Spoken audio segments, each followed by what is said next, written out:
ইব্রাহিম আলাইহিস সালাম আবুল আম্বিয়া, যাকে নবীদের পিতা বলা হয়, তার থেকে মূলত দুইটা ট্রাইব চলে গেছে, দুইটা বংশ।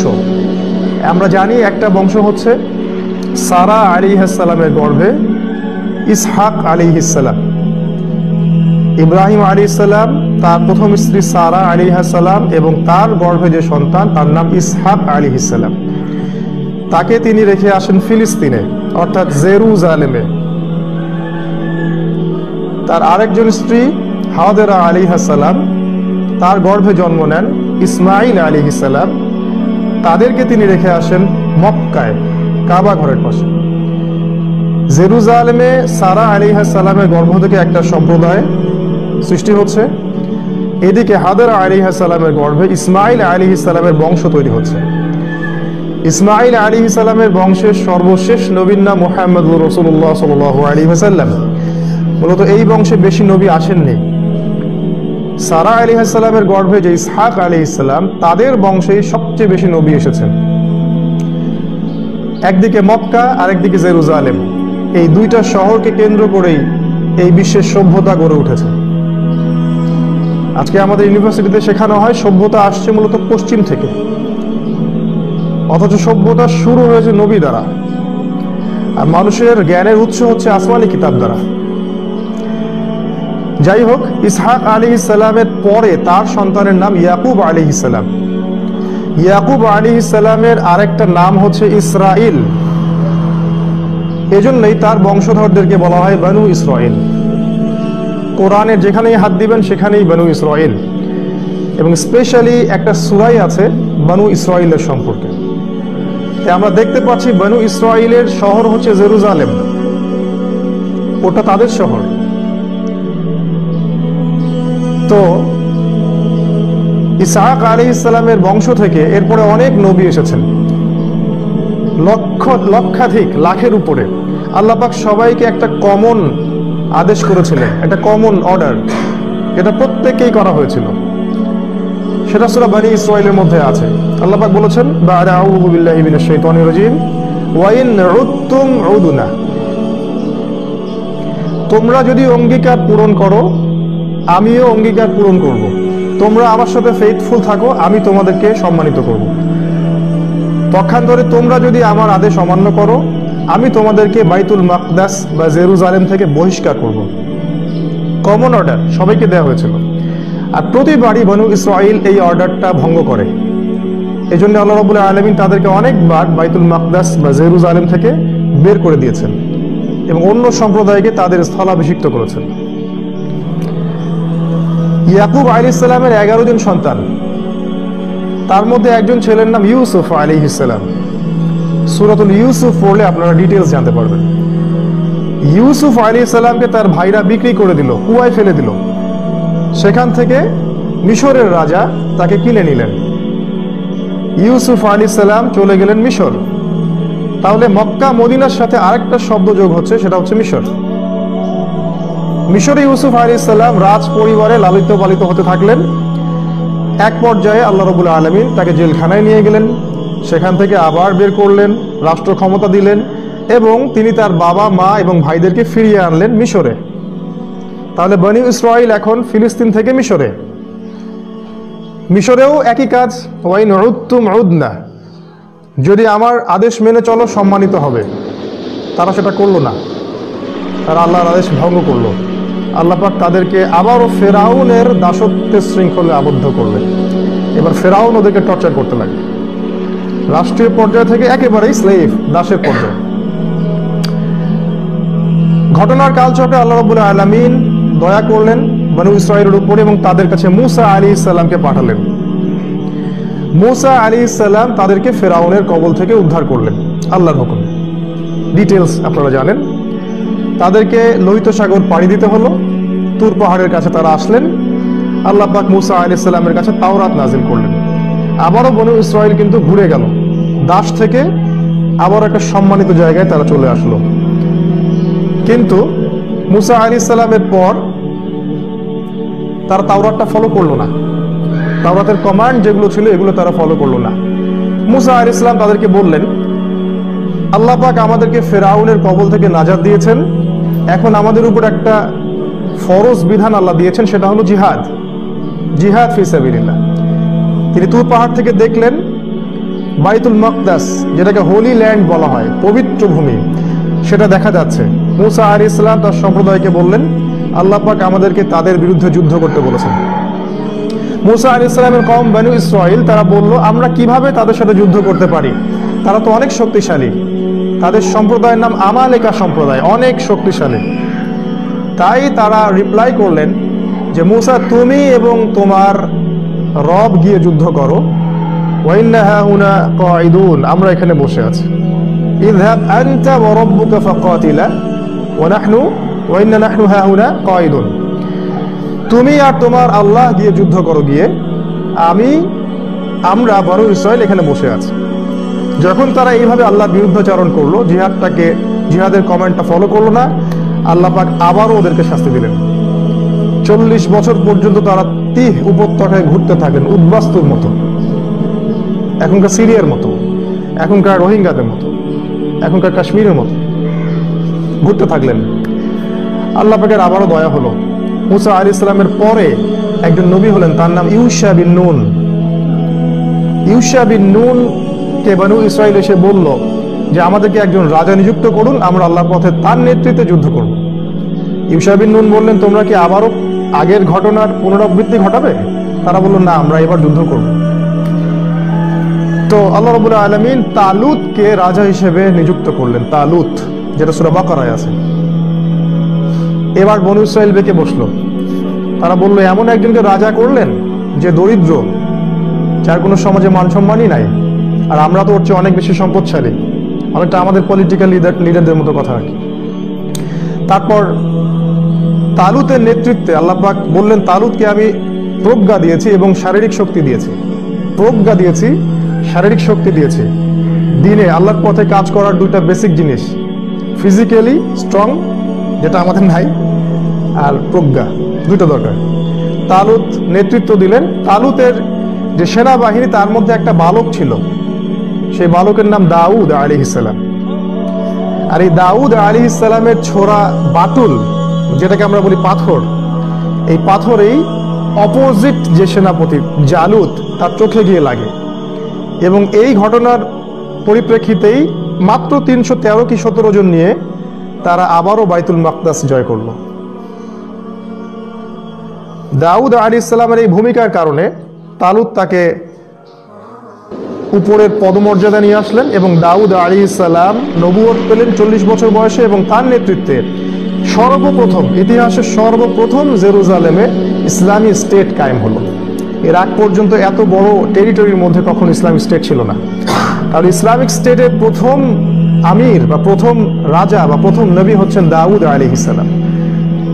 এটা অনেক পরের ঘটনা। তারপর তারা পৃথিবীর রুলিং স্টেটে পরিণত হলেন। জেরুজালেম থেকে দাউদ আলাইহিস সালাম বিশ্ব শাসন করতে থাকলেন, এবং তার মৃত্যুর পর তার ছেলে সুলাইমান আলাইহিস সালাম আরো 1000 গুণ বেশি শক্তি নিয়ে সারা বিশ্ব শাসন করতে থাকলেন। আল্লাহ পাক তাকে পাখির ভাষা, জিনের ভাষা, সম্পদ, লোহা, সোনা, রূপা, এভরি সিঙ্গেল সেক্টর যেটা আমাদের দরকার একটা অত্যাধুনিক রাষ্ট্র হওয়ার জন্য, সবকিছু আল্লাহ পাক সুলাইমান আলাইহিস সালামকে দিলেন।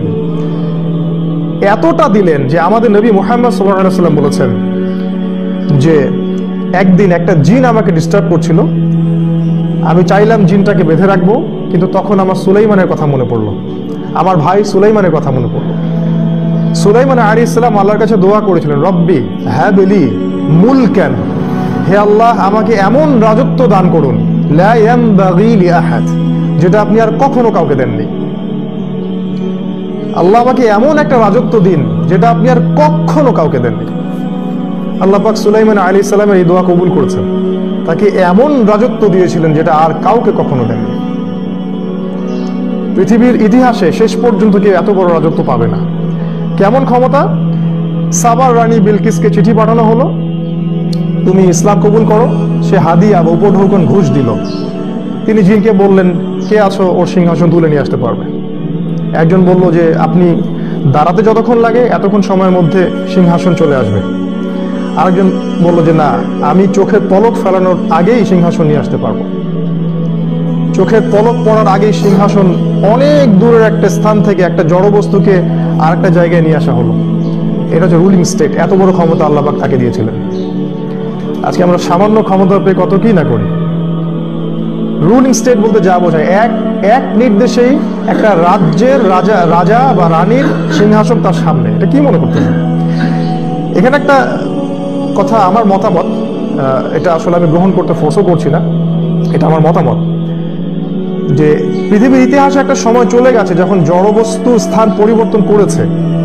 এটাও হতে পারে ভবিষ্যতে এমন কোনো টেকনোলজি আসবে যে আবারও কোনো জড়বস্তুকে এক জায়গা থেকে আরেক জায়গায় সরানো সম্ভব হতে পারে। কারণ ইতিহাসে যেটা হয়ে গেছে সেটা ফিউচারে হতে পারে, সম্ভব। যাই হোক, ওটা আমাদের টপিক না। সুলাইমান আলাইহিস সালামের সময় তারা দেখেন সারা বিশ্বের রুলিং স্টেট হয়ে গেল। এরপর আবার ওয়াইন উদ্তুম উদনা, তোমরা যদি অঙ্গীকার পূর্ণ করো আমি তোমাদেরকে ভালো রাখবো, আমি অঙ্গীকার পূর্ণ করবো, আল্লাহর কথা। তারা অঙ্গীকার পূর্ণ করলো না। সুলাইমান আলাইহিস সালামের পরে তারা আবার খারাপ হওয়া শুরু করলো। একটা পর্যায়ে গিয়ে তারা আল্লাহর সাথে বিদ্রোহ করলো, শিরিক করলো, কুফরি করলো, তাওরাতকে পরিবর্তন করলো, জাবুরকে পরিবর্তন করলো, ইঞ্জিল তো তখন আসে নাই, জাবুরকে পরিবর্তন করলো। আল্লাহ পাক তাদেরকে আবারও জেরুজালেম থেকে বের করে দিলেন। এবার কাদের হাতে বের করলেন? ইরাক থেকে। ইরাকের একটা জায়গা ছিল ব্যাবিলন, সেখান থেকে নেবুজাত নিজার নামে একজন রাজা ছিলেন। এই রাজা গিয়ে ওই জেরুজালেমকে আক্রমণ করে এবং সব বনু ইসরায়েলকে সে দাস বানিয়ে আবার ইরাকে ফেরত নিয়ে আসে। বনু ইসরায়েল জেরুজালেম হারালো। সুলাইমান আলাইহিস সালামের কিংডম শেষ, রুলিং স্টেট কলাপস। তারা আবার দাসত্বের জায়গায় চলে আসলো। দেখেন কত সার্কেল, তাদের কত বড় হিস্ট্রি। এবার তারা 2000 বছর পর্যন্ত আর জেরুজালেমে ফেরত যেতে পারে নাই। 2000 বছর পর্যন্ত। এই 2000 বছরে তাদের কাছে আরো অনেক নবী এসেছেন এবং প্রত্যেকটা নবী তাদেরকে একটা মেসেজ দিয়েছেন। এটা আমাদের পয়েন্ট। মেসেজটা হচ্ছে যে তোমাদের সামনে একজন মাসিহ আসবেন। ভালো করে শোনেন এই জায়গাটা। বনু ইসরায়েলের মধ্যে একজন মাসিহ আসবেন। মাসিহ মানে হচ্ছে ত্রাণকর্তা, উদ্ধারকারী। এই মাসিহ যখন আসবে, বনু ইসরায়েল আবারও পৃথিবীর রুলিং স্টেটে পরিণত হবে। এটা ওদের ধর্মগ্রন্থে লেখা আছে বা কেউ লিখে দিয়েছে, কারণ এটা ঐশ্বরিক না। ওরা তাওরাতকে চেঞ্জ করে একটা ধর্ম বানায়, সেটা হচ্ছে তালমুদ। তালমুদ এখানে ওরা লিখে নিয়েছে। যাই হোক, ওরা এটা বিশ্বাস করে যে আখিরুজ্জামান বা শেষ জামানায় ওদের একজন মাসিহ আসবে। যে মাসিহ যখন আসবে তখন তারা আবারও সুলাইমান আলাইহিস সালামের মতো এই পুরো বিশ্ব শাসন করবে। এরপর তাদের সেই মাসিহ আসলো। আমাদের নবী মুহাম্মদ সাল্লাল্লাহু আলাইহি ওয়াসাল্লাম বললেন সেই মাসিহ হচ্ছেন ঈসা আলাইহিস সালাম। কিন্তু তারা বলল ঈসা আলাইহিস সালাম কিভাবে মাসিহ হতে পারে? তার মা তো একজন ব্যভিচারিণী, নাউযুবিল্লাহ। সে তো একজন জারদ সন্তান, নাউযুবিল্লাহ। এবং তারা তাকে অস্বীকার করল। তারা সত্যিকারের মাসিহকে চিনতে ভুল করলো এবং সেই মাসিহকে তারা ক্রুশে চড়ালো। ইহুদিরা ঈসা আলাইহিস সালামকে ক্রুশে চড়িয়েছে। আল্লাহ রাব্বুল আলামিন তাকে সেখান থেকে তুলে নিলেন। আল্লাহ পাক তাকে নিজের কাছে নিয়ে নিলেন। কিন্তু তাদের মনে হলো তারা মাসিহকে হত্যা করেছে। এই জন্য আল্লাহ পাক বলেছে ওয়ামা কাতালুহু ওয়ামা সালাবুহু, তারা তাকে হত্যাও করেনি, তারা তাকে ক্রুশবিদ্ধও করেনি। বাল রাফাআহু আল্লাহু ইলাইহি, বরং আল্লাহ তাকে তার কাছে তুলে নিয়েছেন। তারা মাসিহকে হত্যা করার চেষ্টা করলো। আল্লাহ যে ঈসা আলাইহিস সালামকে তুলে নিয়েছেন এটা কোরআন নাজিল হওয়ার আগ পর্যন্ত কেউ জানতো না। কোরআন নাজিল হওয়ার আগ পর্যন্ত সবাই মনে করতো মাসিহকে হত্যা করা হয়েছে। আল্লাহ পাক কোরআনে জানিয়ে দিলেন তারা তাকে হত্যাও করেনি, ক্রুশবিদ্ধও করেনি। এই ঘটনাটা যখন ঘটলো তখন এখানে দুইটা দল হয়ে গেল। কিরকম দল? এক দল খুব খুশি বা উৎফুল্লতা প্রকাশ করলো, আমরা ইন্না কাতালনাল মাসিহ ইবনে মারইয়াম। খুশিতে তারা বললো আমরা মাসিহ ইবনে মারইয়ামকে হত্যা করেছি। এরা হচ্ছে ইহুদি। আর এক দল খুবই কষ্ট পেল, তাদের নবীকে হত্যা করা হয়েছে, তারা খুব কষ্ট পেল। তারা হচ্ছে নাসারা, তারা খ্রিস্টান। এখনকার খ্রিস্টান না, অরিজিনাল খ্রিস্টান। সত্যিকারের যারা খ্রিস্টান, সত্যিকারের যারা নাসারা, তারা ঈসা আলাইহিস সালামকে এখনো বিশ্বাস করে। এখনো তারা তার রেখে যাওয়া যে বিধানগুলো এগুলো ফলো করার চেষ্টা করে। আমরা যেটা মনে করি England, America, Britain, Germany, France এগুলো খ্রিস্টান কান্ট্রি, এটা ভুল। এরা গডলেস কান্ট্রি। এদের কোনো আল্লাহ নাই, এদের কোনো ঈশ্বর নাই, ঈশ্বরহীন একটা রাষ্ট্র এরা। যাই হোক, এখানে দেখেন দুটো গ্রুপ হয়ে যাচ্ছে, একটা হচ্ছে ইহুদি আর একটা হলো নাসারা। আর এই ঘটনার পর থেকে আল্লাহ পাক তাদেরকে আর আহলে কিতাব বলছেন না। এই ঘটনাটার পর থেকে আল্লাহ পাক তাদেরকে আর কখনো আহলে কিতাব বলেননি। আল্লাহ পাক বলছেন একদল ইহুদি মাগদুব আর একদল নাসারা দল্লিন। এখানে তিনটা দলের কথা আসলো, ইহুদি, নাসারা এবং মুসলিম। কনক্লুশন হচ্ছে ইহুদিরাও বিশ্বাস করছে তাদের একজন মসিহ আসবেন, যিনি আসলে তারা জেরুজালেম থেকে বিশ্ব শাসন করবে, ঠিক? খ্রিস্টানরাও বিশ্বাস করে ঈসা আলাইহিস সালাম আবারও আসবেন এবং তিনি যখন আসবেন তখন তিনি জেরুজালেম থেকে এই বিশ্ব শাসন করবেন, রাইট?